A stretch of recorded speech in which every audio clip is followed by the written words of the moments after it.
ভালো পুজো করেছে। তার সাথে সাথে আপনি সল্টলেক রেনের সাথে ওপেনিং করে এসেছেন। অনেক বড় সল্টলেকের সব পুজোগুলি উদ্বোধন আমি করেছি। আমাদের এই নিয়ে ৪র্থ বছর সরস্বতী পুজো।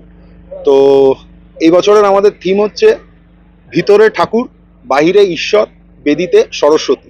ভিতরে ঠাকুর বলতে আমরা বোঝাতে চেয়েছি রবীন্দ্রনাথ ঠাকুরকে। রবীন্দ্রনাথ ঠাকুরের সহজ পাঠকে আমরা ভিতরে প্যান্ডেলের সজ্জায় কাজে লাগিয়েছি, ব্যবহার করেছি। আপনারা দেখতে পাবেন ঘুরে চারিদিকে এখানে সহজ পাঠের 18খানা পটচিত্র এখানে আমরা তুলে ধরেছি নন্দলাল বসু।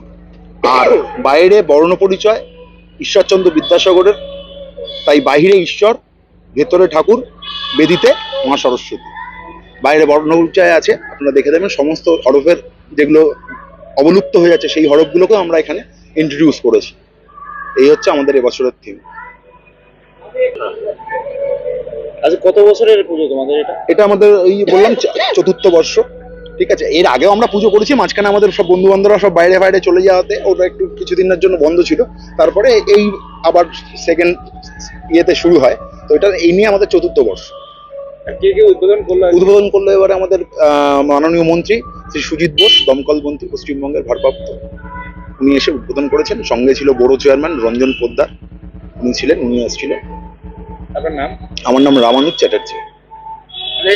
এটা আমরা বন্ধুরা মিলেই করি, এটা সবাই বন্ধুরা মিলেই আমরা এটা করি।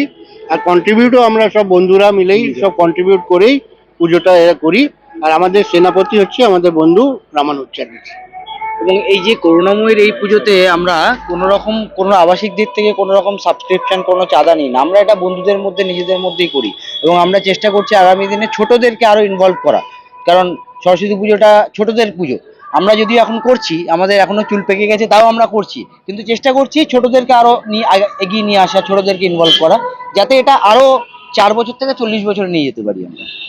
আর সব থেকে আরো একটা বিরাট বড় বিষয়, এবারে আমরা সবাই মিলে সিদ্ধান্ত নিয়েছি যে আমরা কোনো রকম মাইক ব্যবহার করব না। যেহেতু সামনে বাংলা মাধ্যম, ইংরাজি মাধ্যমের যে বোর্ডের পরীক্ষাগুলো আছে, সেই কারণে আমরা এবছর কোনো মাইক ব্যবহার করিনি। শুধুমাত্র আমাদের অনুষ্ঠান যেখানে হয় সেই অনুষ্ঠান স্থলে আমরা বক্স ব্যবহার করছি। আর এছাড়া আমাদের প্রোগ্রাম আছে, কালকে এমনি বসে আঁকো সিটান ড্র আছে, সাংস্কৃতিক অনুষ্ঠান আছে, মানে লোকাল আর্টিস্ট যারা আছে তারা করবে।